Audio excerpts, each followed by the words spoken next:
관계 투쟁에서는 다와도 제가 배제를 담배전에 된저 고담 편라 창성로 되게요. 그래데 에 비유 담정이야. 에다 다가 남쪽 인스티튜션 전에 저지난체 에다 세리분님들이야 돌린 구두샤지 더도스다 충분히 엔다가 가나페 엔 수슈런지 대페 엔차주 지다가 슝금이 차려나는 게 지. 엔다가 시 경험모스도스 단점제 충분히 엔 사물하려 참지슈에 testelishui. Now I try speak my broken English in order to save time. Indeed, I'm very happy. Very happy. Come here since 1956 Buddha Jayanti celebration to Sikkim. I come and also return from this town, from this sort of area, and then emotionally, Sikkim very close with Lhasa, perhaps I think with Lhasa. Dharamsala quite far. So I born in Amdo area. About I think 3-4 years I remained there. Then rest. I think about 20 years I live in Lhasa.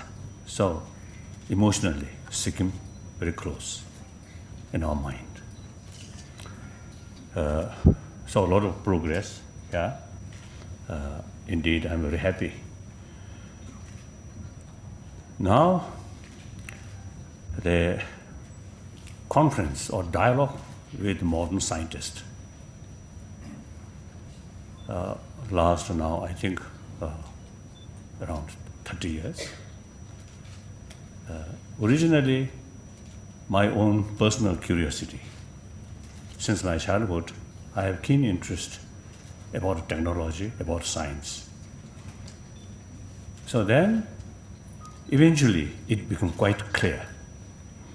The meeting with modern scientists, there is immense help to mutual learning.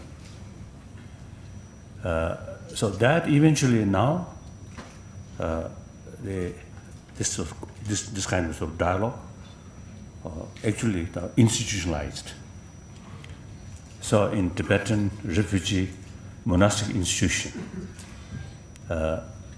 in the past now several years, selected monk student now carry study of science.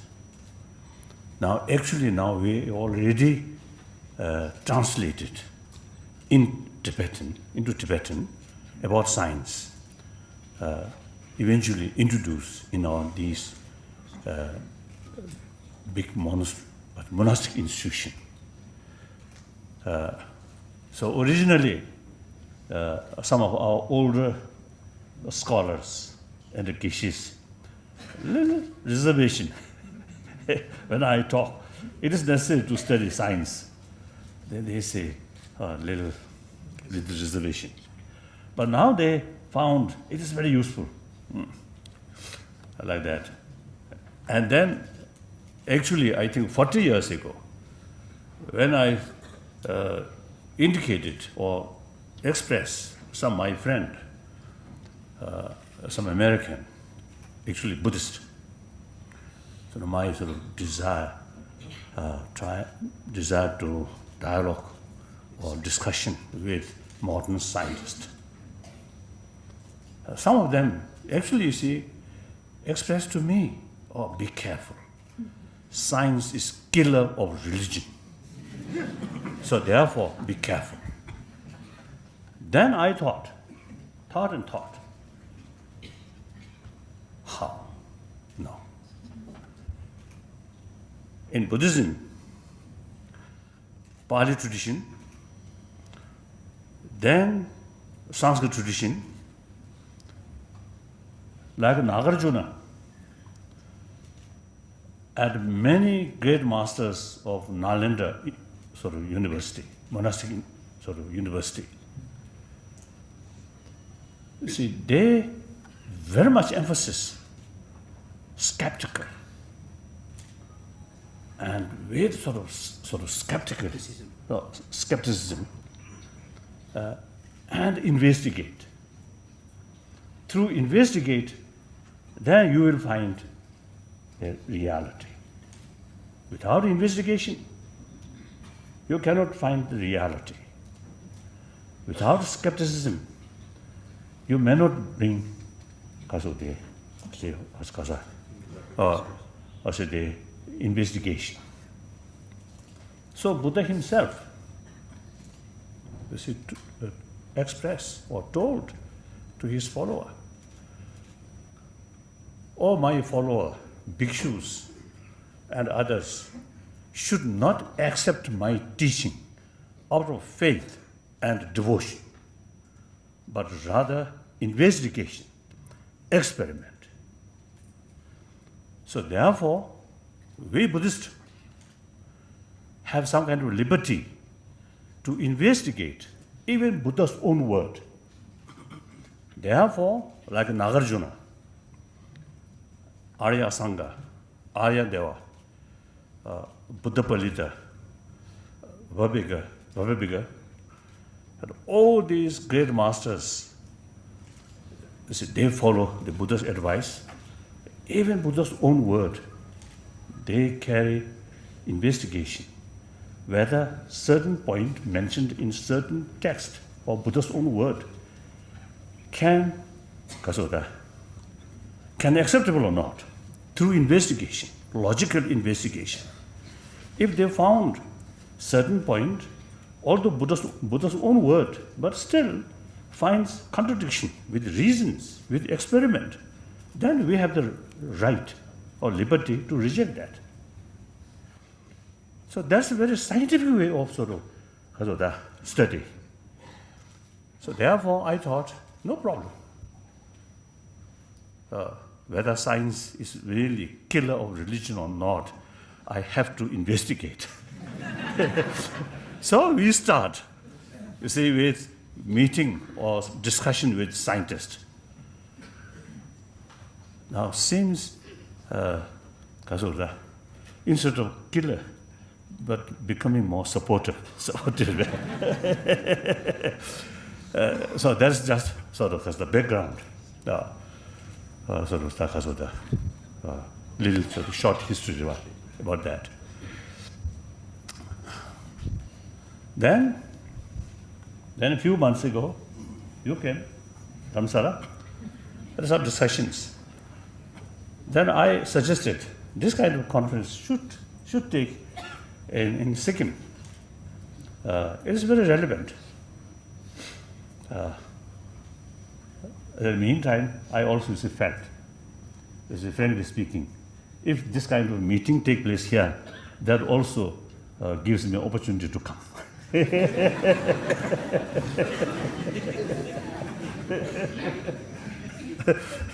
So now it materialized as this meeting, and also I have the opportunity to come. But timing, season, quite cold. I think our guest, the scenery really beautiful, but quite cold. In any way, indeed I am very happy. Now I just want to mention 3 points. Number one, in academic level, knowledge level, modern science in the field of external things, highly developed, really remarkable. Yet, about inner science, about the human mind, about inner peace, or mental stability. Everybody has experience, but very little knowledge, how important it is and how to develop these things. So in this field, I think Eastern philosophy, particularly India's tradition, a lot of material about emotion, about mind, and how to sort of shape positive sort of a way, positive mind, transform way, a positive mind. And there are also method. Buddhism and Hinduism, Jainism, all Indian traditions. So they, 1,000 years, they carry practice of samadhi and vipassana. All these related with mind. So here we have quite rich information about inner science. So modern science, in order to become more complete, external thing, internal thing, this kind of sort of dialogue is actually, you see, helping to expand our knowledge about inner science, inner reality. So that's number one sort of point.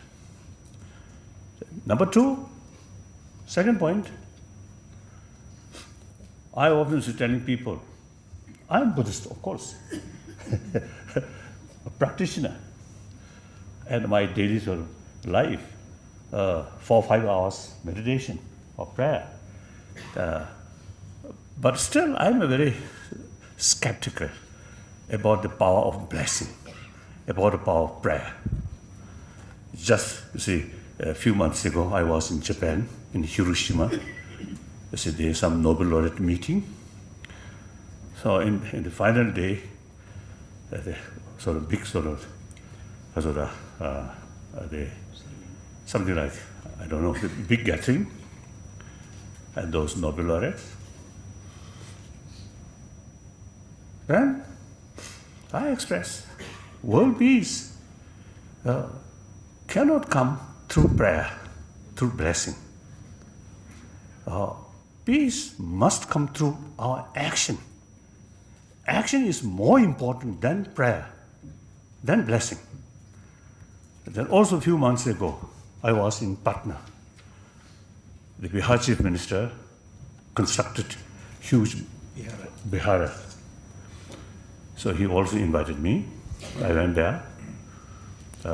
Then in his speech, he mentioned, due to Buddha's blessing, Bihar state will progress rapidly. Then my turn, talk. Of course, I know chief minister very well. So I told him, if Bihar state's sort of development due to Buddha's blessing, then Bihar state much earlier should develop.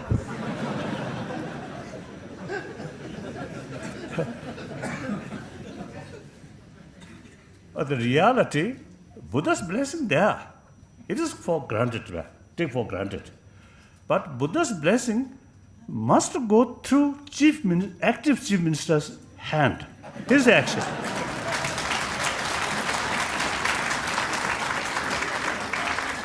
So now, I think due to the Buddha's blessing as well as the Pema Sabha's blessing, if you're doing nothing, remain there. And some lamas carry puja days and nights, will not happen your progress. You must work hard. That's important. So you see, my point is, last few thousand years, human being on this planet, whenever we're facing some problems, difficulties, pray. Individually, yes, pray. Some help. So in community level, no. So therefore, then eventually, I think around 2-3 centuries, science, technology developed. And technology immediately brought certain thing which we want. So naturally, people really feel science and technology are really miracle, really bring some big change. So naturally, people pay more attention about technology or science and material things. So since gradually people neglect about our inner values.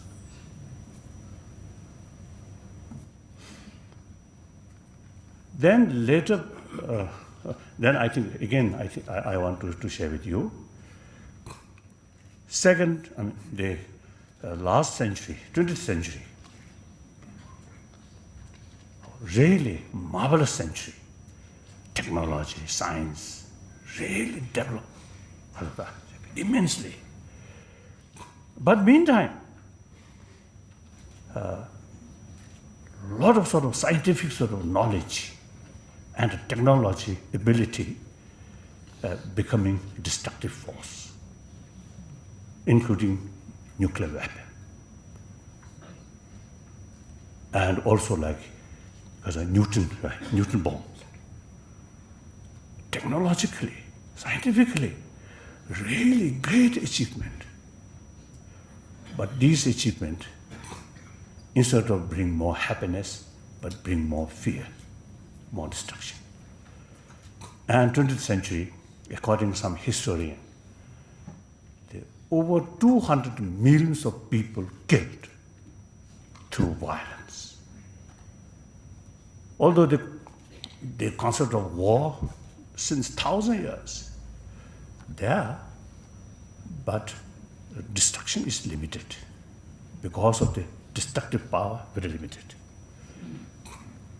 In 20th century, because of the power of destruction immensely increased, because of technology, because of science. So those people who invented these science and technology, I think never intend bring more suffering, more fear on humanity. But it happened like that. So that clearly shows if we just lived just science and technology alone, not very sure whether really bring happiness or fear like that. So this one factor. I think due to this factor, then later part of 20th century, among the top scientists,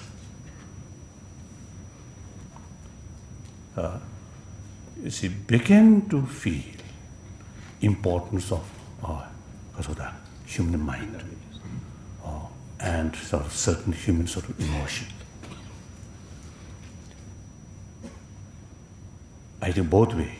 One way, shares sort of also the knowledge. Now they like you here, this great scientist, now carrying sort of also the research about the brain, about these things. Then naturally, brain particles very much linked with emotion. Some change here, certain emotion come. Some emotion, some effect on our brain. So the academic level also now, because of their research about subtle level, about the brain or neuron, these things, they really reach very high level. So they begin to pay more attention about emotion, about mind, academic level. Then another level, also as I mentioned earlier, more and more people are really talking, we need moral ethics.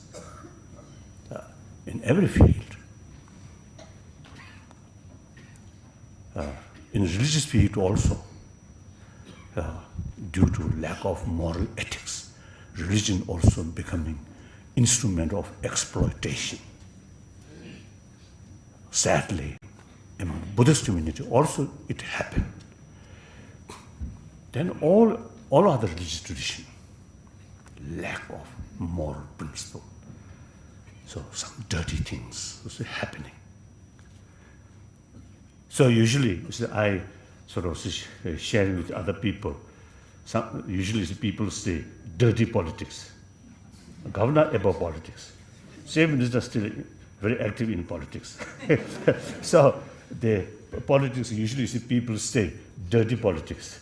Then I have the view. Politics is very important. Another sort of kind of instrument to serve people, to serve community, to serve country. It is necessary. But politics itself, nothing dirty, but because politicians a lack of moral principle, then politics become dirty politics. So similarly, religion, like myself, with monk's robe, if think only sort of money or name, use religious teaching, then that religion also become dirty religion. Very clear. An economy, or even scientist, with lack of moral principle. Science also can be dirty science. So therefore, now we really need, and then look, everywhere, corruption. Almost like now, universal disease, right? Just a few people killed. Death sentence, not answer. We must build moral ethics based on basic sort of realization of human value.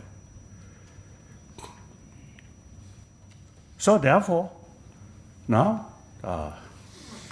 quite obvious whether religious believer or non-believer, everywhere, the more thinking people accept or realize we are lacking, we have some problem due to lack of inner strength or because of that, because just moral ethics.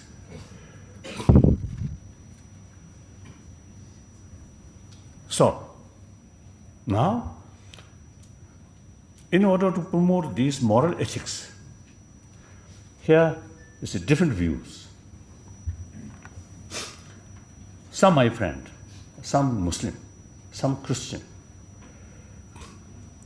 they have great reservation to show me when I use the secular ethics.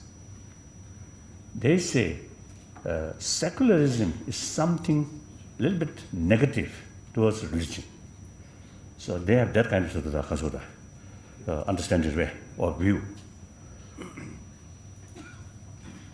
And also, you see, those many believers believe any moral ethics must be based on religious faith.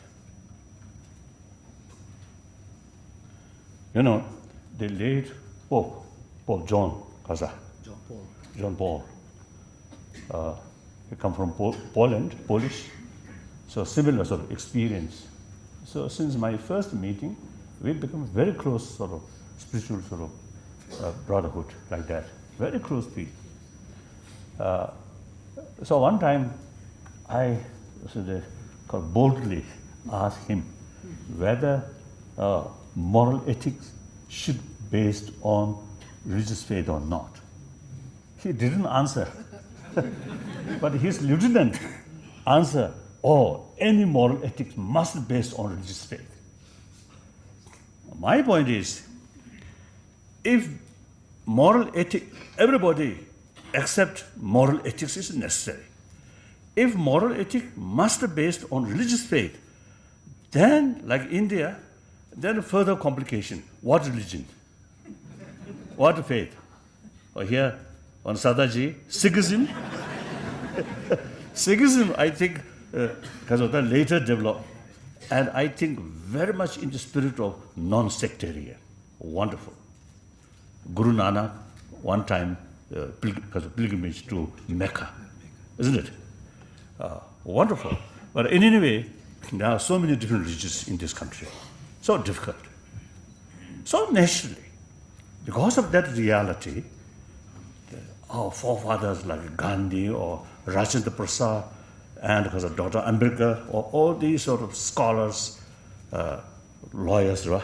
Or when they made India's constitution must be based on secularism.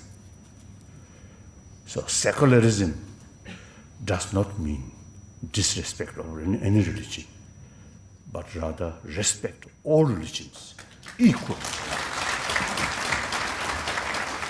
As Chief Minister stated, this is really wonderful. So secularism does not mean some kind of negative towards religion. And also, there must be secular way to promote ethics. Any ethics, from my viewpoint, based on sense of concern of others' well-being. If you have genuine sort of sense of concern of others' well-being, then there is no room to harm others. There is no room to cheat. There is no room to exploitation. And so long that because of a sense of, because of concern of others' well-being, then you can be open, transparent, truthful. That really brings trust. Trust is the basis of friendship. We are a social animal. We need cooperation. For that, we need genuine friendship. That we need trust. In order to develop trust, you should be honest, transparent, saying something, doing something different. Then, how can develop trust? So, inner strength there, more compassionate sort of feeling there, inner strength come. With inner strength, self-confidence, open to everybody. That's the basis of trust, from mutual trust. So now here, not necessarily religious faith. Using our common sense, using our common experience. I always was telling people, now for example here, perhaps a few hundred people here, everybody come from our mother. At very young age, everybody received maximum affection from our mother. Then, I think those scientists, I think can find those people outwardly. We all, there's a certain sort of I think smart appearance there, but in deep insight, those individuals who receive maximum affection from our mother, deep insight, much stable. Those individuals at that time, lack of, because of the affection from our mother, or some kind of fear, and also the abuse, or such sort of experienced sort of child, the rest of life, in deep insight, some kind of sense of insecurity. That brings frustration or some deep insight, lack of self-confidence. That creates more problem. So therefore, these are,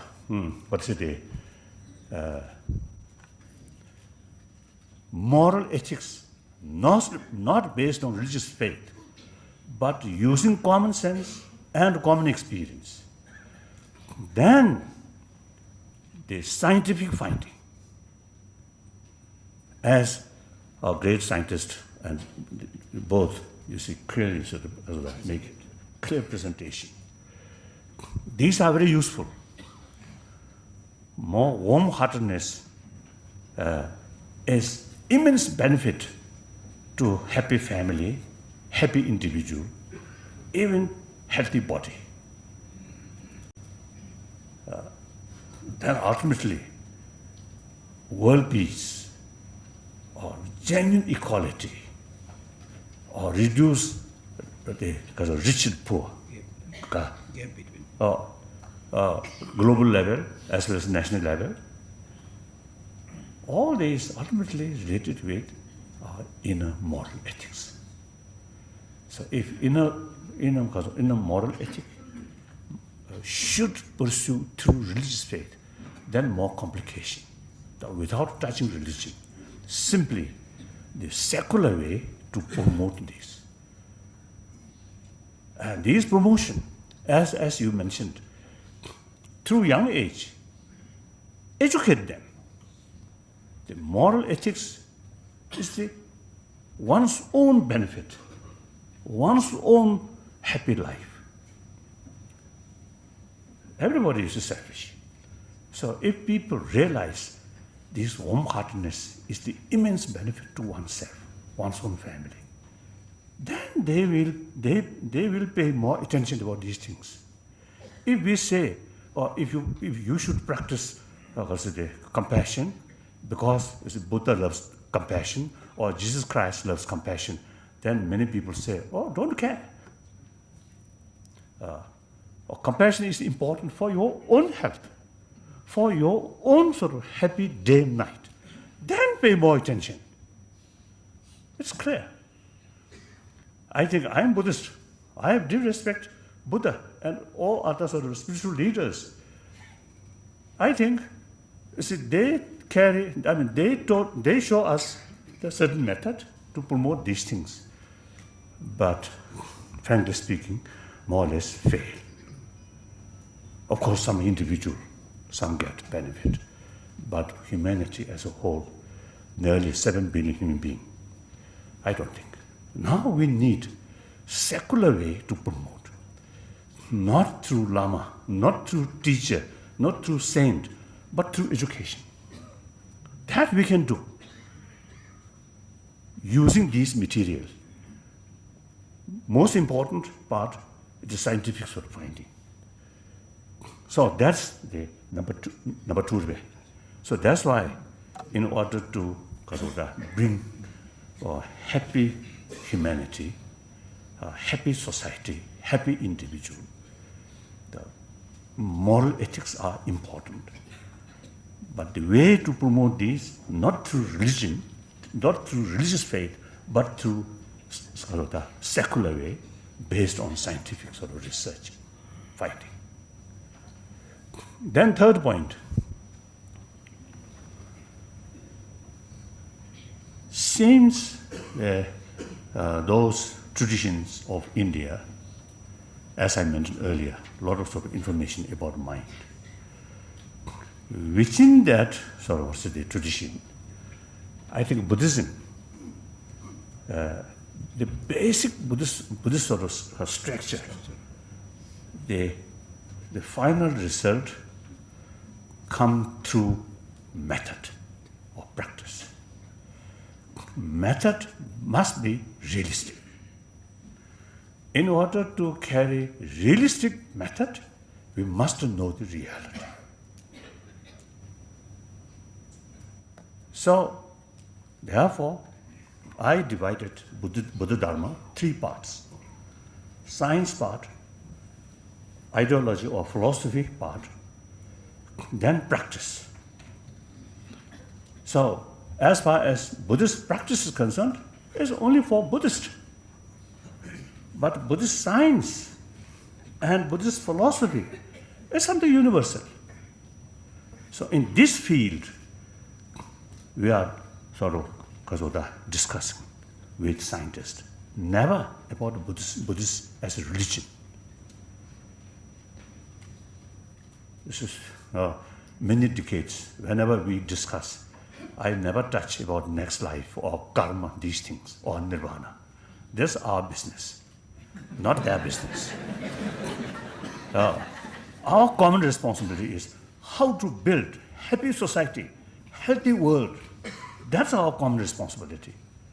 Not talking about next life. Next life, take care by Buddha for Buddhists.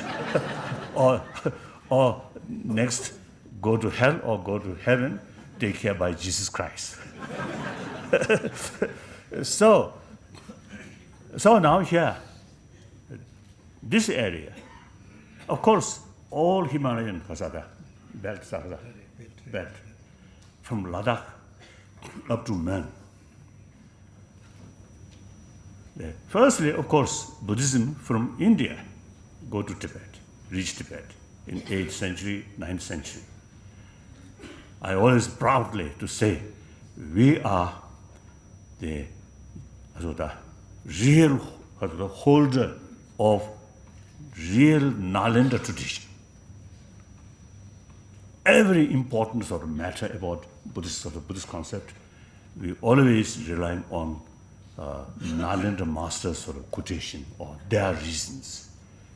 So we are truly follower of Nalanda tradition. So that's why I always say, we are Chela of India. Indians are Guru.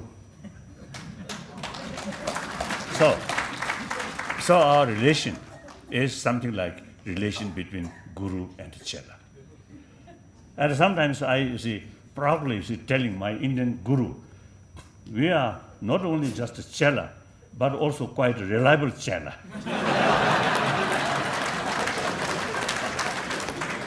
That means the original home of Buddha Dharma, including Nalanda institution and the Birkamala Shila, and also Takshashila, then at that time, of course, also is the part of Hindustan.